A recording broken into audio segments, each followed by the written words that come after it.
3000 anos, um povo misterioso prosperava na Itália. Ricos, elegantes e sofisticados, os etruscos estavam bem à frente de seu tempo. Eles não pareciam ter aquelas inibições sociais com as quais nos preocupamos. Eles adoravam banquetes e festas, beber e dançar. Os etruscos ensinaram os franceses, que na época eram os gauleses, a beber vinho. E diziam que suas mulheres entregavam-se ao amor livremente. Os gregos achavam que havia muita promiscuidade. Suas frotas de supernavios os transformavam em negociantes implacáveis. Eram guerreiros ferozes e sanguinários na batalha. As imagens etruscas presentes nas tumbas são cheias de sacrifícios de sangue. O ouro e a prata fizeram dos etruscos homens ricos, e eles esbanjavam essa riqueza em esportes espetaculares e em obras de arte fabulosas. Seu mundo parecia um paraíso, mas estava condenado.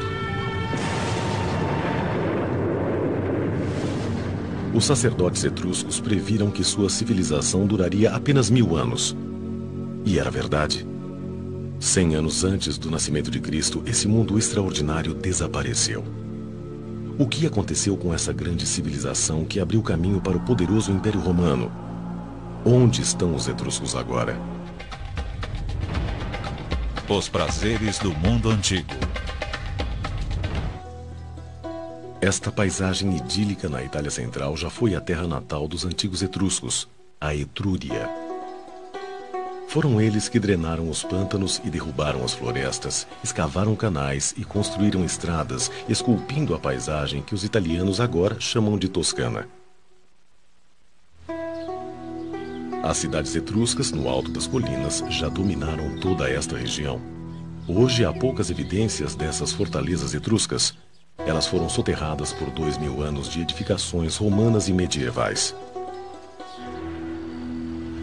Os romanos são vistos como a maior superpotência do mundo antigo. Contudo, sem os etruscos, Roma não teria existido. Foram eles que puseram Roma no seu caminho para a glória e demarcaram seus limites. Com uma extraordinária habilidade para a engenharia, eles a transformaram de um vilarejo pantanoso numa cidade importante. Quando a Etrúria foi finalmente engolida pelo poderoso Império Romano, Roma absorveu a cultura etrusca e a reclamou para si. Eles foram a primeira alta civilização da Península Itálica. Eles transmitiram aos romanos uma série de aspectos da sua própria cultura e que foram passados adiante pelos romanos por toda a Europa. E em muitos locais sobrevivem até hoje, embora nunca sejam reconhecidos como etruscos. Podemos apontar muitas coisas que influenciaram nossa cultura, que vieram dos etruscos. Até mesmo aquilo que chamamos de numerais romanos, que, na verdade, eram numerais etruscos. Copiados pelos romanos dos etruscos e depois herdados por nós. Jamais saberemos o quanto de nós realmente é etrusco. O nosso alfabeto, algumas palavras que usamos, algumas bem importantes como persona, personalidade, nós não teríamos se não fosse pela complexidade da cultura etrusca. O mundo perdido dos etruscos agora é visto como uma das maiores civilizações conhecidas, igual em importância à antiga Grécia e ao Egito.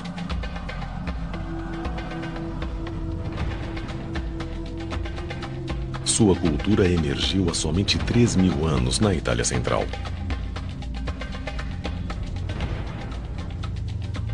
Os primeiros etruscos viviam em aldeias, em cabanas toscas da Idade do Bronze. Eles exploraram o solo rico da Etrúria, as vastas florestas e os mares férteis, domando o mundo natural à sua volta. Com armas de bronze, eles abriram caminho à força, dominando toda a região. O índice de desenvolvimento era espetacular. Os autores antigos os rotularam de recém-chegados exóticos e alegaram que eram estrangeiros do leste. Para um autor grego ou romano, a ideia era: vocês não se parecem conosco, não falam como nós. Vocês não são daqui. De onde vocês vieram? De onde os etruscos vieram ainda permanece um mistério. O que importa é que a cultura etrusca se formou em solo italiano. Não importa de onde eles vieram originalmente, o mesmo se deu com os romanos. A cultura romana se formou aqui, então ela é italiana, embora possa ter vindo de outro lugar. O que intrigava os antigos era o fato de, num espaço de algumas centenas de anos, os etruscos emergirem como a economia de crescimento mais rápido do mundo mediterrâneo. Mas agora não há nenhum mistério sobre a forma como os etruscos ficaram tão ricos. A terra sob seus pés estava cheia de tesouros.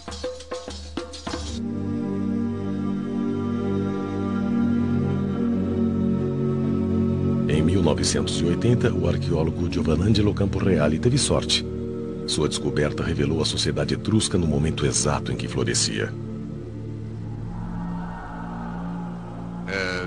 Começamos examinando o bosque. Era um bosque denso, impenetrável. E vimos algumas pedras. Pedras que deviam ter sido postas ali, porque não eram rochas naturais. Elas eram parecidas. Depois achamos mais 2, 3, 4. As pedras pertenciam a um muro. Vasculhamos em torno e achamos outros muros.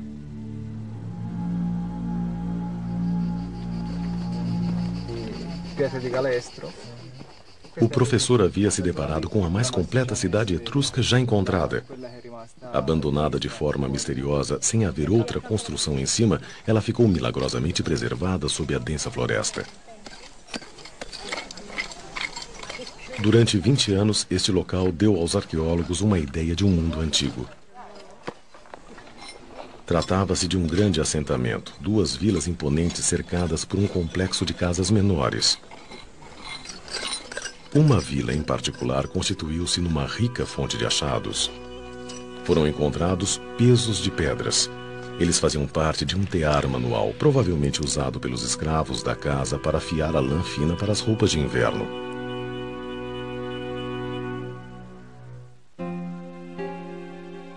O arqueólogo Stefano Giuntoli caminha por um grande salão de entrada que leva a um aposento, onde fragmentos de um copo de vinho importado da Grécia e outras evidências de uma moradia requintada foram achados.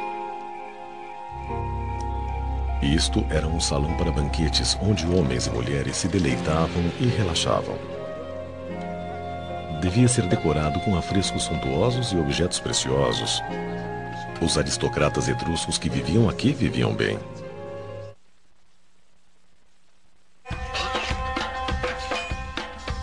Esta era uma cidade em desenvolvimento construída ao redor de uma rede de minas de metais preciosos que pertenciam a famílias etruscas ricas. Foi assim que os etruscos enriqueceram tão depressa. Foi aqui que eles literalmente tiraram sua fortuna da terra. Eles tinham depósitos minerais enormes, os maiores depósitos de prata da Europa, depósitos de cobre e provavelmente de estanho e de ferro também. Essa riqueza de materiais e talvez de outras matérias-primas se manifesta através da grande explosão da sociedade etrusca por volta de 700 e 600 a.C. As cidades são construídas e a elite etrusca se torna cada vez mais rica. Essa riqueza, nas mãos de poucas pessoas, gerou uma sociedade extraordinariamente singular. Por toda a Etrúria, as minas bancavam a economia. Enquanto Roma ainda era um grupo de vilarejos, os etruscos injetavam dinheiro na construção de cidades fabulosas no alto das colinas. Até 25 mil pessoas viviam e trabalhavam nessas cidades-estado independentes, populações enormes para o mundo antigo. Na antiga Etrúria, as senhoras ricas e bem vestidas, acompanhadas por servos, caminhavam pelas ruas pavimentadas da cidade. Havia arquitetura em pedra, pontes, e devia haver um saneamento melhor que o das cidades vizinhas por causa da engenharia. Foi a extraordinária habilidade técnica dos etruscos que viabilizou suas grandes cidades. Como as cidades modernas, elas foram construídas em setores, com água corrente e sistema de esgoto. Sob a atual Orvieto, grandes tanques d'água que foram escavados à mão há 2.500 anos ainda estão intactos. Com a mineração, os etruscos ficaram ricos, mas foram os desenvolvimentos técnicos que impulsionaram a Revolução Industrial. O metal que lhes proporcionou esse grande salto foi o ferro. Com a descoberta do ferro, eles puderam construir ferramentas que viabilizaram a agricultura intensiva. Por exemplo, o arado e o machado. E assim, mais terra foi cultivada. As árvores foram cortadas e a terra pôde produzir mais de uma colheita por ano. Eles começaram a produzir ferramentas de ferro para uso doméstico e, sem dúvida, tudo isso gerou uma autêntica revolução cultural. Apenas 500 anos após os etruscos terem emergido no século VI a.C., os chefes daquelas aldeias com cabanas toscas haviam se tornado aristocratas, proprietários de terras e minas. Também havia uma nova classe média composta por artesãos, mercadores e comerciantes. Eles viviam na boa vida enquanto seus escravos faziam um trabalho pesado. Os escravos etruscos, embora ainda pertencessem a seus donos, também levavam uma boa vida. Um dos antigos autores gregos menciona: alguns desses etruscos são tão ricos que tratam seus escravos como se fossem homens livres. Eles possuem suas próprias casas, roupas boas e dirigem negócios. É um tipo diferente de escravidão, difícil de entender no mundo moderno. A rica classe aristocrata gastava seu dinheiro em arte. A arte etrusca ainda é seu legado mais extraordinário. Através dela, podemos viajar no tempo. Há muitas cenas diferentes que mostram a vida diária dos etruscos. Vemos as pessoas em banquetes, jantando, dançando, pessoas ouvindo música ou tocando instrumentos musicais e jogando. Vemos pessoas se amando, usando trajes diferentes, roupas diferentes. Seus vizinhos sentiam inveja e zombavam da ostentação vulgar de riqueza dos etruscos. Com certeza, os competidores gregos dos etruscos achavam que eles tinham demais. E os acusavam de esbanjadores, dizendo: os etruscos prestam muita atenção ao seu próprio conforto e bem-estar.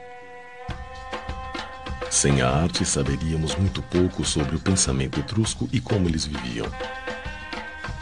Há milhares de inscrições etruscas, mas nenhum de seus livros sobreviveu. Dizem que a história é sempre escrita pelos vencedores, e até agora a história dos etruscos só foi contada por seus inimigos, os gregos e os romanos.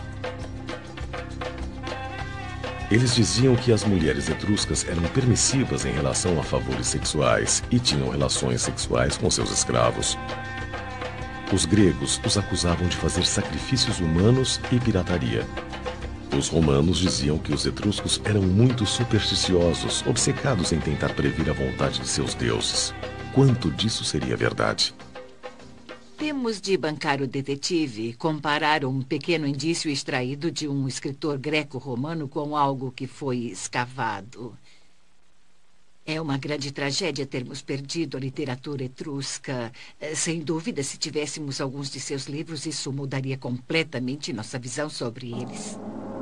Nossa visão dos etruscos torna-se bem mais clara através de outro aspecto surpreendente de sua cultura. Eles eram muito religiosos e acreditavam que a boa vida duraria por toda a eternidade.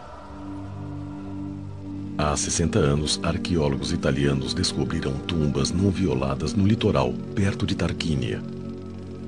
Eles usaram sondas sísmicas e periscópios para examinar as tumbas subterrâneas ocultas há milhares de anos. Foi a primeira tentativa séria de explorar os túmulos usando uma tecnologia não invasiva. Uma vez no interior, eles ficaram estarrecidos. Ali estava o tesouro perdido com o qual os arqueólogos sonhavam. Um túnel do tempo para o mundo perdido perfeitamente preservado desse povo extraordinário. Nas tumbas subterrâneas de Tarquínia, os arqueólogos encontraram câmaras inteiras decoradas com afrescos fabulosos. Essas pessoas que adoravam se divertir, celebravam a vida até na morte. Em cores intensas, eles banqueteiam, bebem, dançam e fazem amor.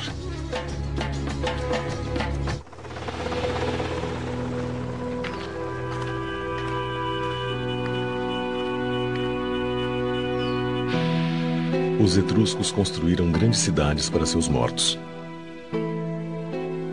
Cheias de tumbas elaboradas, dispostas em setores com ruas e praças, elas refletiam as cidades dos vivos. Esta necrópole foi construída ao longo da antiga cidade de Cesare. Cada câmara mortuária familiar contém os ataúdes de gerações da nobreza etrusca. Os etruscos acreditavam que deviam a seus ancestrais a boa sorte e o poder. Honrá-los era essencial. As tumbas aqui são casas em miniatura. Relevos em gesso nas paredes exibem cada objeto que o morto poderia necessitar na outra vida.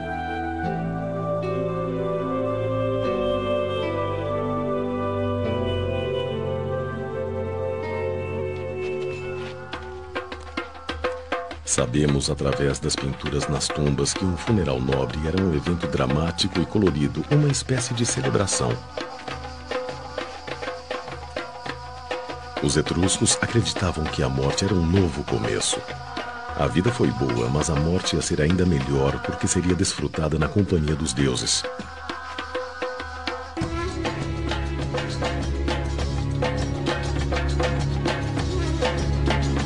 A obsessão desse povo com a vida após a morte e seus preparativos para ela nos deu a visão mais clara sobre seu mundo. Quase tudo que sabemos sobre os etruscos foi obtido através dos objetos que vieram das tumbas. Quase tudo que você vê nos museus veio das tumbas aristocratas. As pessoas eram enterradas com coleções elaboradas em cerâmica e bronze e, às vezes, armaduras e armas para os homens.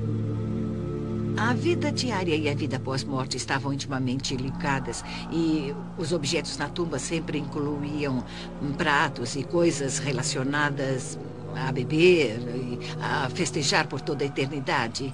Também haviam sofás onde eles poderiam se reclinar e dormir felizes, usando roupas finas e joias, ostentando os símbolos de seus status. Nenhuma mulher etrusca de respeito iria ao encontro dos deuses sem pelo menos um espelho de bronze polido. Milhares desses objetos delicados, exclusivamente etruscos, foram achados nesses túmulos.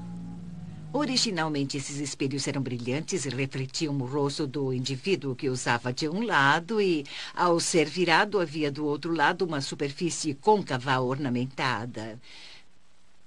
Era muito comum usarem um adorno chamado laça. É uma figura particularmente etrusca e há uma representada bem aqui neste espelho.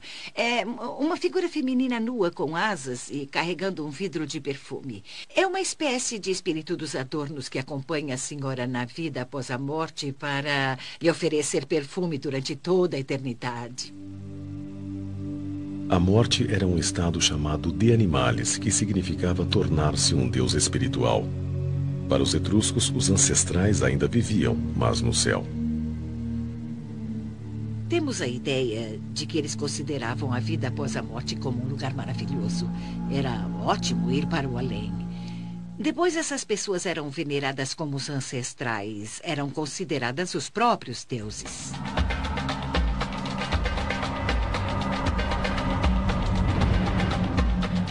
Os etruscos adoravam vários deuses, alguns violentos, outros sábios e amistosos. Eles compartilhavam com os antigos gregos Apolo, Hércules e Perséfone, deuses dos céus. Mas a religião dos etruscos nasceu num momento único e dramático, vinda das entranhas da terra. Os deuses enviaram um mensageiro chamado Tagis, um menino nascido da terra com o rosto de uma criança e a sabedoria de um ancião. Ele cantava canções misteriosas que só um nobre chamado Tarcon conseguia entender. Ao serem escritas, elas se tornaram a disciplina etrusca. A disciplina etrusca é o plano completo para a vida de um indivíduo e para a vida de sua cultura, que envolvia ensinamentos morais e todas as fórmulas e rituais necessários para permanecer de bem com os deuses. Esses deuses dominavam todos os aspectos da vida e falavam através da natureza. Cada animal, cada árvore e até mesmo o vento carregava uma mensagem dos deuses. O voo dos pássaros era especialmente importante. A altura em que voavam e a direção de onde vinham eram um presságio de sucesso ou desastre. Os sacerdotes etruscos, os professores e os intérpretes eram os membros mais poderosos da sociedade. Eles ensinavam que tudo no mundo estava dividido de acordo com a lei sagrada e somente eles poderiam decodificar a mensagem dos deuses. Um sacerdote etrusco, quando se preparava para ler a vontade dos deuses, marcava os pontos cardeais, norte, sul, leste e oeste, e depois observava o que acontecia no céu. O quadrante do céu, o setor onde aparecesse uma ave, um raio ou qualquer outra coisa, lhe diria qual deus era responsável por aquilo. Os deuses enviavam suas mensagens mais urgentes através de trovões e raios. Um manual secreto que só os sacerdotes possuíam explicava o significado das tempestades elétricas. Chamado de calendário brontoscópico, é um dos poucos textos etruscos que sobreviveram. É um documento completo para todos os dias do ano. Funciona perfeitamente. Se trovejar, você procura aquela data no livro. Muitas das mensagens nos parecem bem tediosas. Se trovejar hoje, a colheita de cevada será boa. E outras são bem racistas. No dia 19 de agosto, por exemplo, se trovejar, as mulheres e os escravos terão coragem de cometer assassinatos. Os etruscos não se arriscavam a tomar decisões sem antes consultar os sacerdotes para que lessem os presságios e previssem o que os deuses podiam achar. Eles eram considerados muito supersticiosos e os romanos diziam que eram o povo mais supersticioso de todos porque eles eram realmente obcecados por entender a vontade dos deuses. Esta era uma preocupação muito especial dos etruscos, saber o que os deuses queriam, o que os deuses pensavam, se ficariam zangados, qual vai ser o resultado se eu irritar os deuses. Os viajantes antigos que conheceram os etruscos ficavam fascinados com sua religião e assombrados com a habilidade dos sacerdotes em prever o futuro. Os romanos chegaram a empregar sacerdotes etruscos como conselheiros. O sacrifício ritualizado de sangue era um elemento essencial no repertório de um sacerdote. Mensagens celestiais eram lidas nas entranhas de animais recém-abatidos. O fígado era considerado o órgão que tinha o poder de transmitir mensagens dos deuses.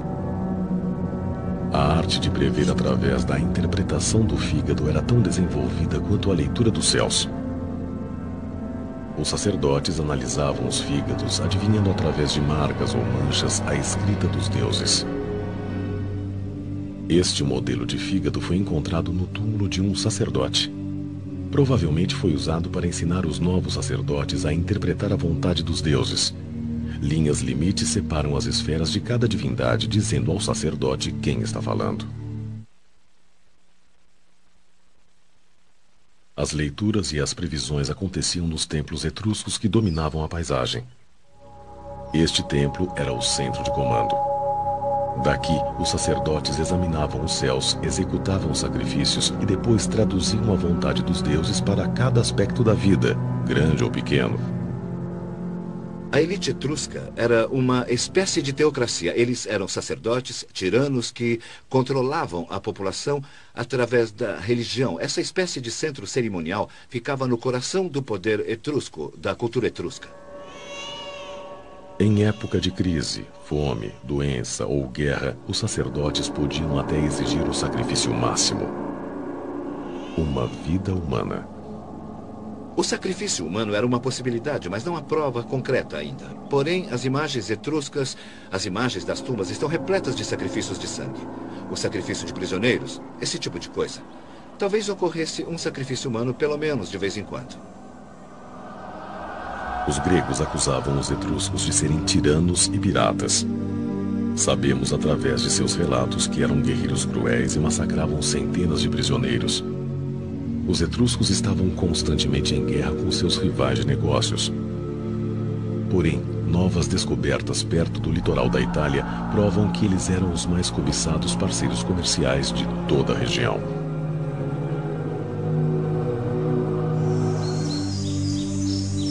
Os etruscos logo se tornaram a força comercial mais poderosa do Mediterrâneo.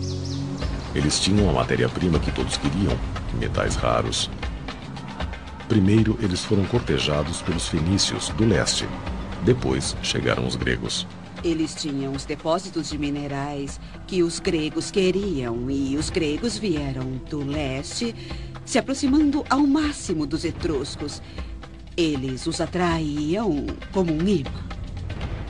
No século VIII a.C., os comerciantes da Grécia se uniram a outros do leste, criando um entreposto comercial na ilha de Pitecússai. Convinha aos etruscos manter seus parceiros comerciais afastados.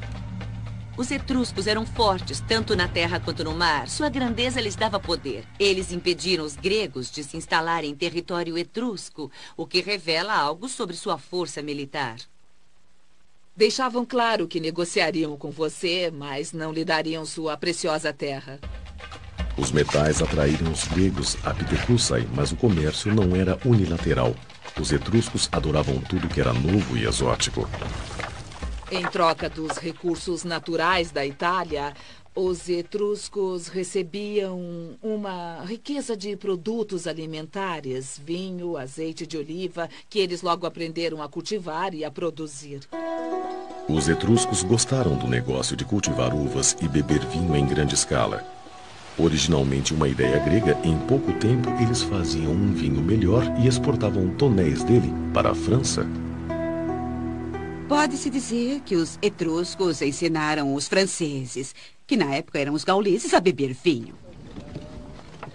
Escavações feitas em La Ciotat, perto de Nice, no sul da França, desenterraram um forte etrusco com uma rede de depósitos capazes de guardar grandes carregamentos de vinho. Os comerciantes etruscos transformaram o negócio de exportar vinho por mar numa verdadeira arte. Eles apresentaram aos franceses um modo de vida inteiramente novo.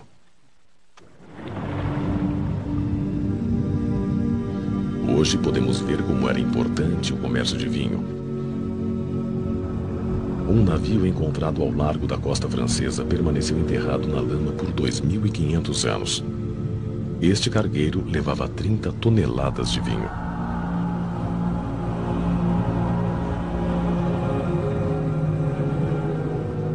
Como e por que este navio afundou é um mistério.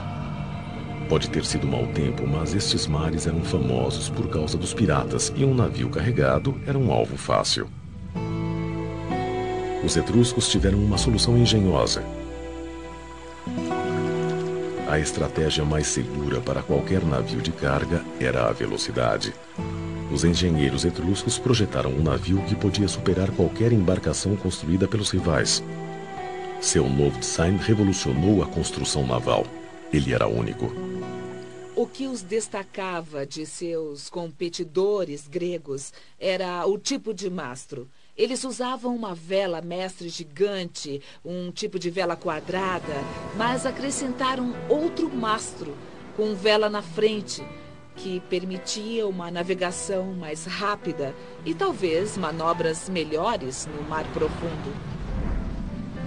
Com o tempo, os cargueiros etruscos foram adotados pelos romanos, estabelecendo o padrão para os navios modernos. Passados para trás na corrida pelo domínio das rotas comerciais marítimas, os gregos menosprezaram o conhecimento dos etruscos. Os gregos tinham interesse em classificar os etruscos como os bárbaros, como piratas, quando na verdade os etruscos faziam exatamente o que os gregos também faziam. Os etruscos e os gregos continuaram a negociar, sem ligar para as opiniões mútuas. Nenhuma casa rica na Etrúria era completa sem a bela cerâmica ornamental feita pelos gregos. Aliás, foram achados tantos vasos gregos na Etrúria que foram considerados como sendo etruscos. No centro de comércio em Pitecússai não se comercializava apenas objetos de luxo, também se trocava ideias. Uma grande e nova ideia foi o alfabeto. Os etruscos foram dos primeiros povos da Itália a adquirir o alfabeto. Eles o receberam de colonizadores gregos.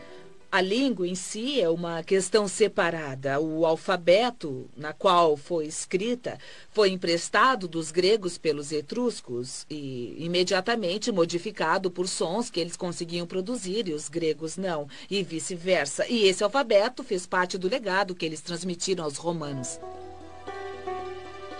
Depois, os comerciantes etruscos descobriram um paraíso incrível a leste do Mediterrâneo e da terra da Assíria.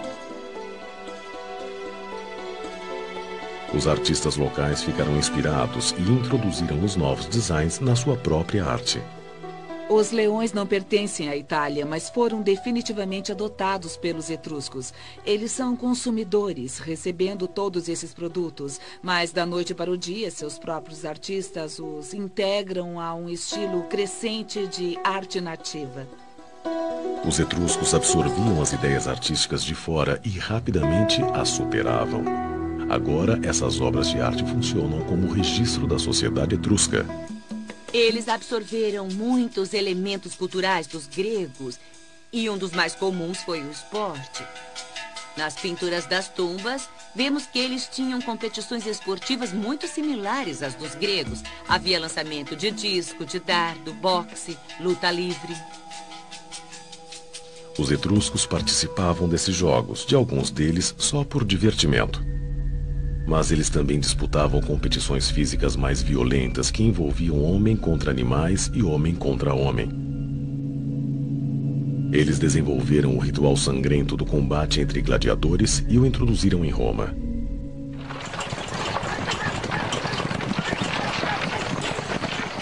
No leste, eles se depararam com a última moda em transporte veloz, a biga. Foram os etruscos que inventaram o esporte eletrizante de corrida de bigas e construíram um novo estádio para isso em Roma, os Circus Maximus. Originalmente feitas para os nobres na opulenta Etrúria, logo todos estavam se deslocando em bigas. Coisas que eram prerrogativas do rei no Oriente Próximo agora assumem conotações mais gerais. E o banquete é talvez o mais conhecido desses costumes, do qual um grande rei do Oriente Próximo declinaria para brindar com seus guerreiros. Mas agora, cada guerreiro da cidade etrusca espera se juntar ao banquete cívico. Os etruscos apreciavam os banquetes originais e diferentes. Eles inventaram os banquetes mistos, onde as mulheres bebiam vinho e se deitavam ao lado de homens. Esta mistura pública dos sexos horrorizava seus vizinhos e não era a única coisa sobre as mulheres etruscas que chocava os gregos e romanos. Para seus vizinhos, as mulheres etruscas eram extremamente liberais. Um viajante grego que escreveu no século IV a.C. descreveu seus hábitos. As mulheres etruscas jantam com qualquer homem que esteja presente. Os etruscos compartilham as suas mulheres. Não é vergonha para elas serem vistas em experiências sexuais. Elas se exercitam nuas, expondo seus corpos aos homens. Eles criam seus filhos que nascem sem saber quem é o pai. O quanto disso é verdade?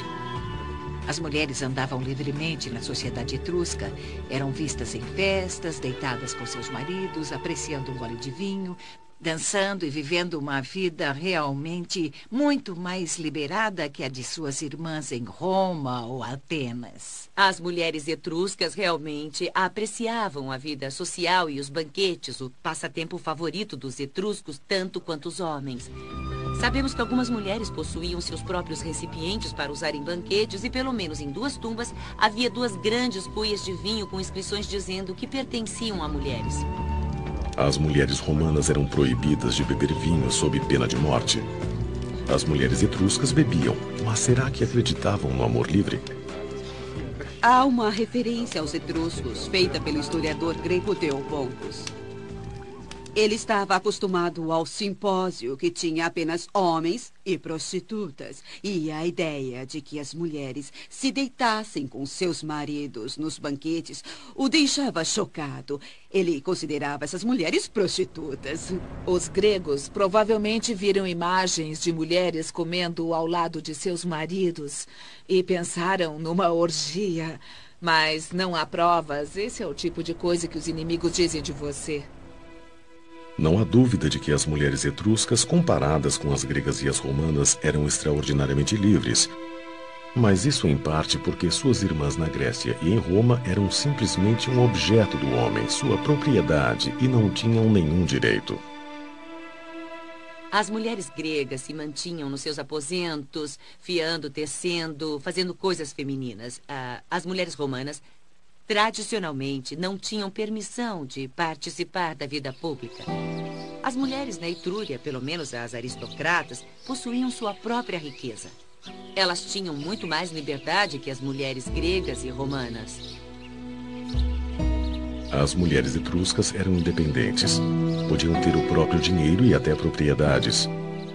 As mulheres romanas nem mesmo tinham um nome próprio.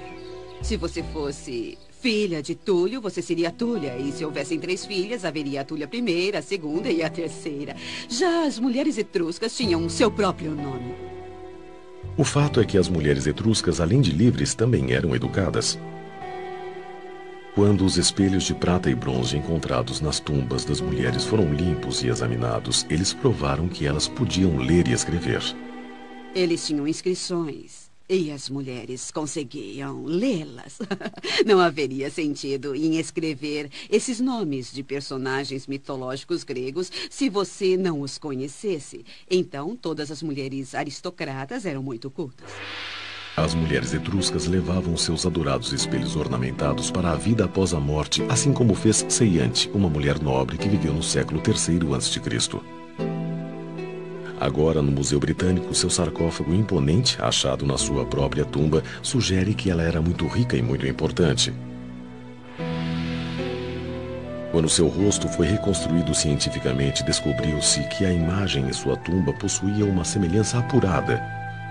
Isso mostra que os etruscos estavam bem à frente dos romanos e dos gregos. Este é o primeiro retrato comprovado da Antiguidade Clássica.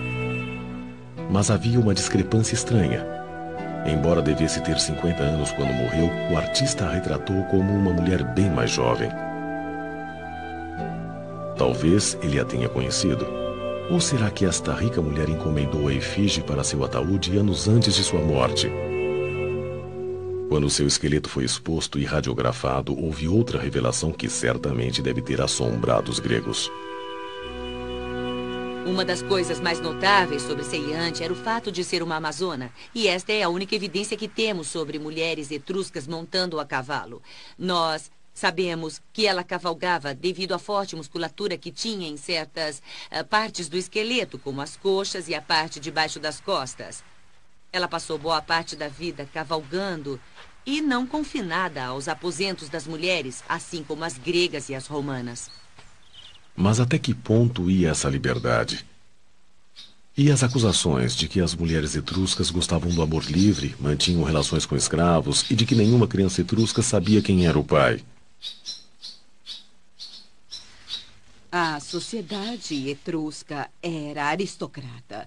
E a unidade da sociedade era formada pelo casal.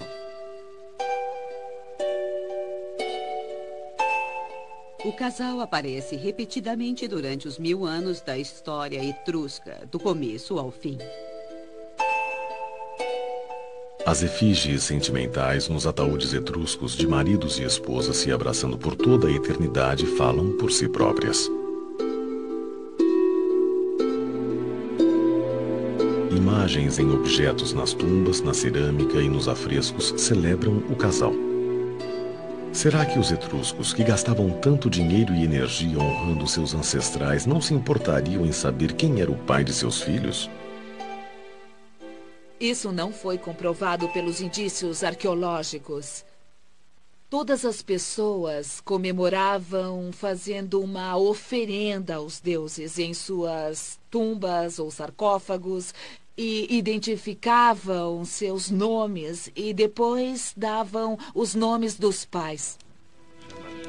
Então, o que houve com os etruscos? Um povo que parecia tão equilibrado, confiante e liberal. Estariam eles tão entretidos em se divertir que foram pegos de surpresa por seus inimigos?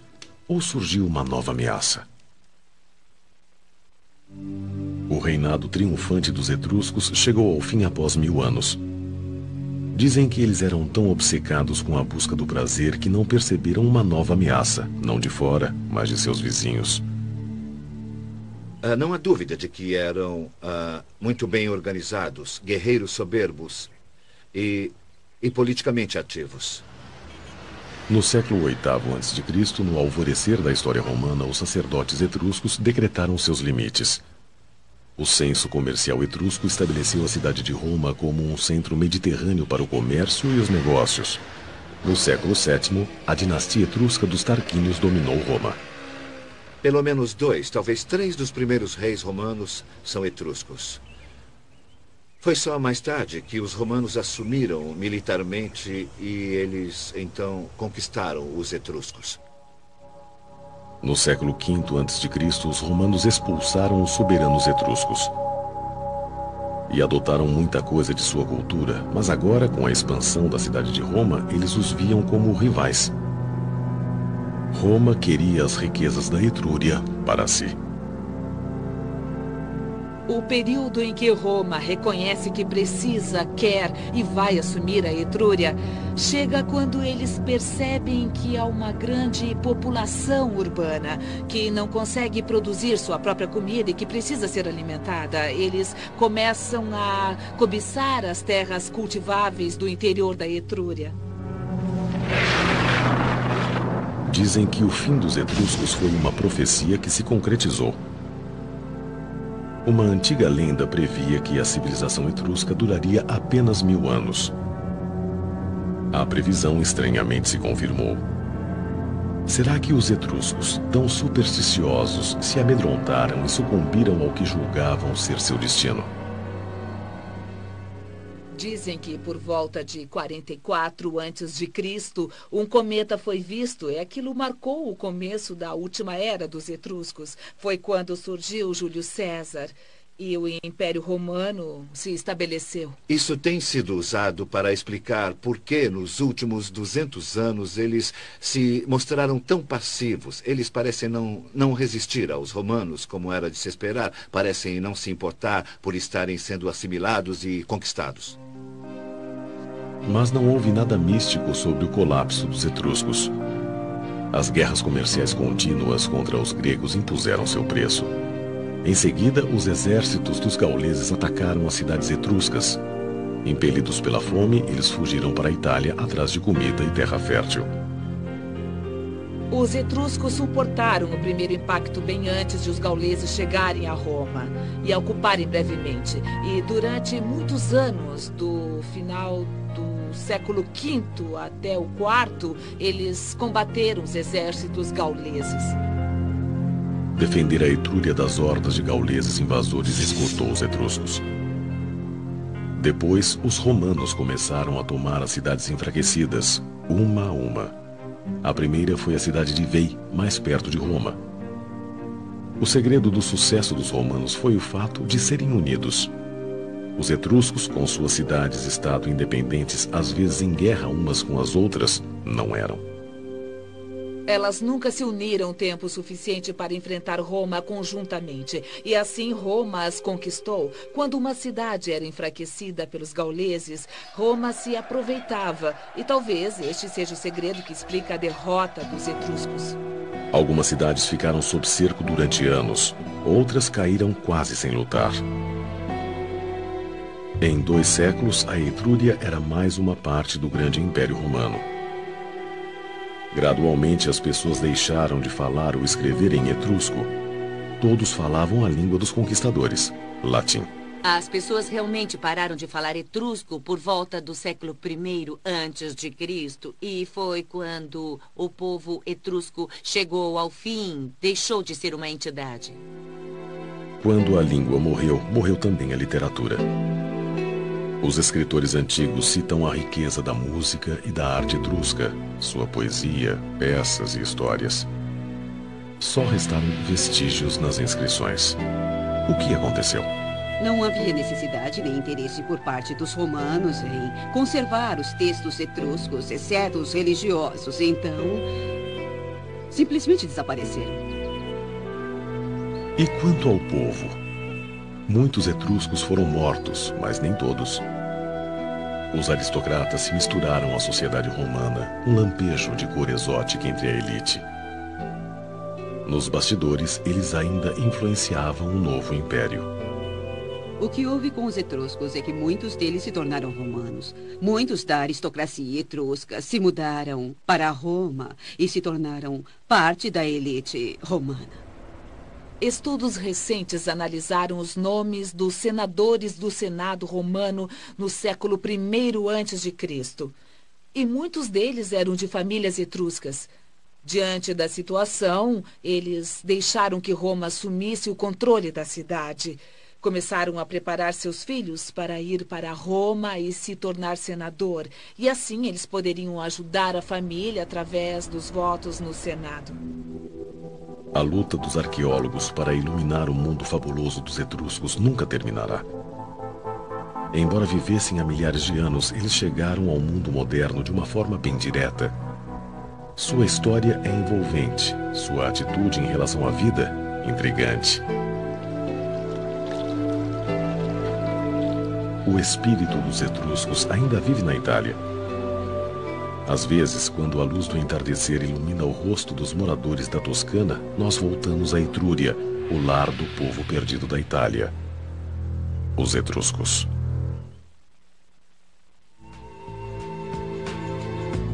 Versão brasileira, DPN Santos.